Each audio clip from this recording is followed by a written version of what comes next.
The U.S. Senate is considering legislation that I've been worried about for years, and I've warned you about it repeatedly. When I speak about the hyper-militarization of our police and the destruction of the firewall that separates domestic police from military activity, this is it. And if you've ever listened to anything I have ever said, I beg you, listen now. This law seeks to permit the incarceration and imprisonment of people, including American citizens here, indefinitely and without any charges being filed.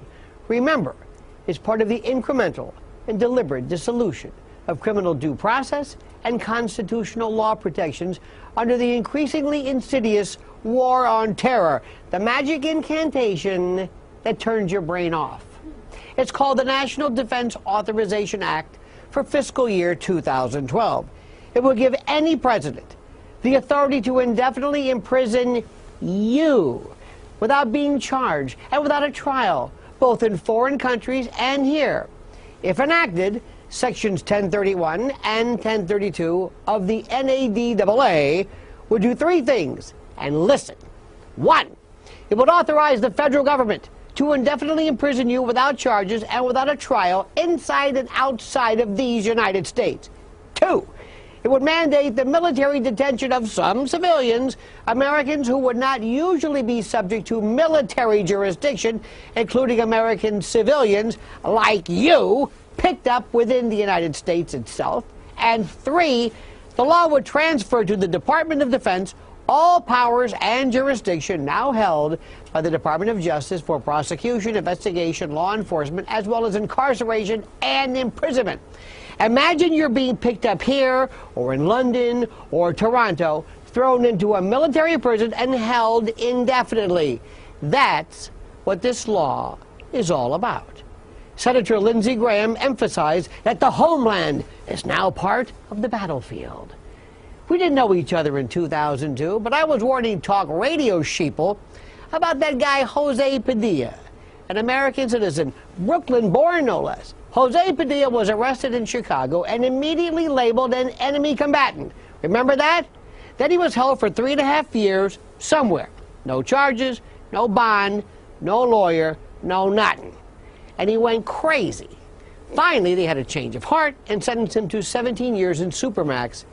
And when the ridiculous argument went back and forth about how he was not entitled to a civilian trial but a military tribunal, I warned then that that was a beta test. And I was right. Now it's happening. They're going to do this to us here and now. The Constitution is being destroyed. So wake up and comment as you see fit.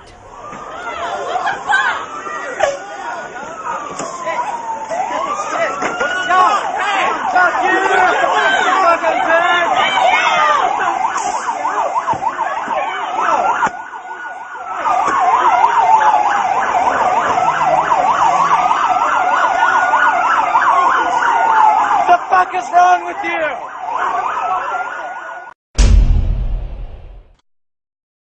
Under the provisions, would it be possible that an American citizen then could be declared an enemy combatant and sent to Guantanamo Bay and detained indefinitely? I think that as long as that individual, no matter who they are, if they pose a threat to the security of the United States of America, should not be allowed to continue that threat. To continue that threat, I'm infuriated by Senator McCain's nonsensical and unconstitutional answer. I'm sure our next guest is too. Senator Rand Paul was questioning Senator McCain on our top story tonight. A bill written in secret by Senator McCain and Senator Carl Levin that would give the U.S. military and not civilian law enforcement agencies the ability to arrest anyone and hold that person indefinitely, even if that person is an American arrested on American soil. Here to discuss this frustrating development is Kentucky Republican Senator Rand Paul. Before we get into the politics of who voted for it and who voted against it, what's your take on what's going on here? I mean, everybody in the Senate took an oath to uphold the Constitution, which says no person, doesn't even say no American, it says no person shall be denied life, liberty, or property without due process of law. And here they go ahead and vote for legislation that denies it.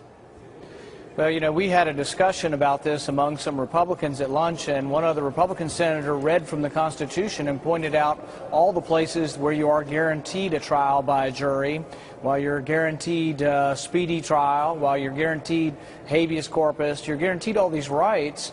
And it does strike me as perplexing that anyone could vote to send an American citizen who's been accused of a crime to a detention center in a foreign land without due process. Really is beyond me.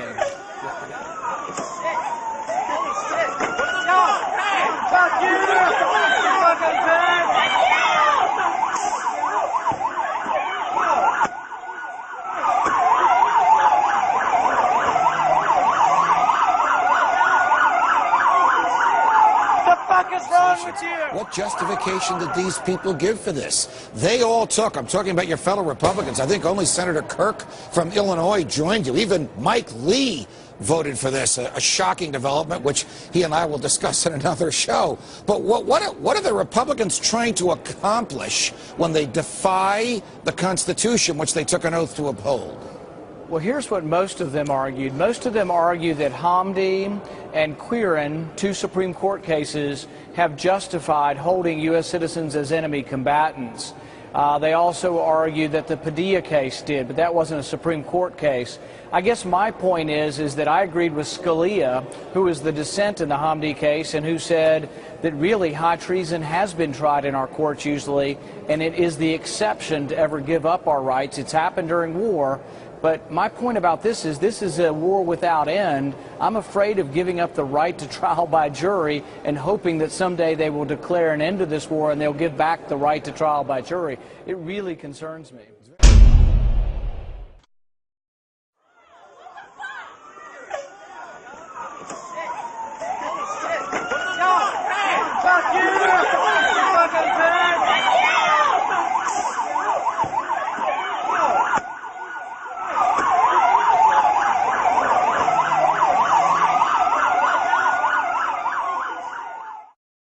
And one thing only that is protecting American citizens, and that's our Constitution, the checks we put on government power. Should we err today and remove some of the most important checks on state power in the name of fighting terrorism, well, then the terrorists have won.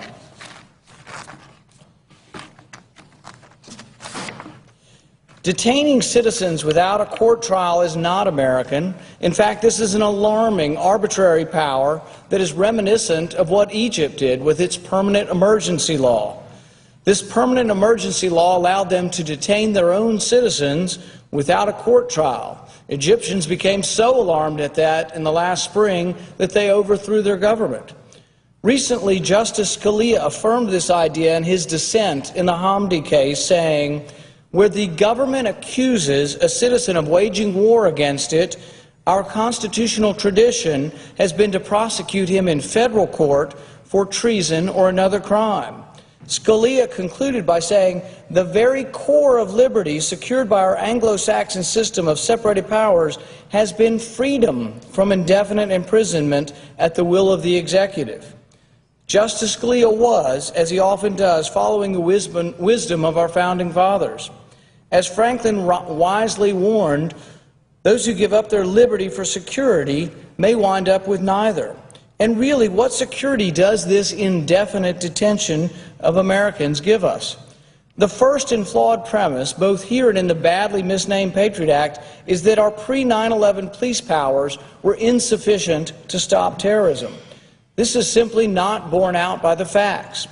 Congress long ago made it a crime to provide or conspire to provide material assistance to al-Qaeda or other foreign terrorist organizations. Material assistance includes virtually anything of value: legal, political advice, education, books, newspapers, lodging, or otherwise. The Supreme Court sustained the constitutionality of this sweeping prohibition. We have laws on the books that can prosecute terrorists before they commit acts of terrorism. Know good and well that someday there could be a government in power that is shipping its citizens off for disagreements. There are laws on the books now that characterize who might be a terrorist. Someone missing fingers on their hands is a suspect, according to the Department of Justice. someone who has guns, someone who has ammunition that is weatherproofed, someone who has more than 7 days of food in their house can be considered a potential terrorist.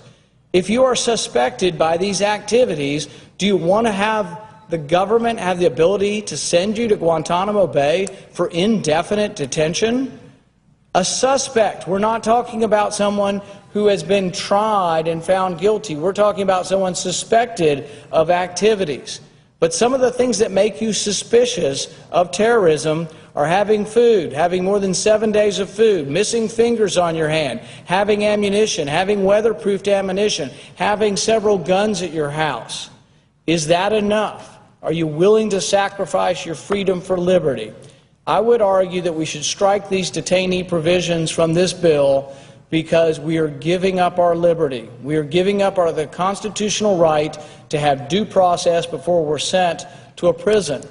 This is very important. I think this is a constitutional liberty we should not look at and blithely sign away to the executive power or to the military. So I would call for support of the amendment that will strike the provisions on keeping detainees indefinitely, particularly the fact that we could now for the first time send American citizens to prisons abroad. I think that is a grave danger to our constitutional liberty, and I advise a vote to strike these provisions from the bill.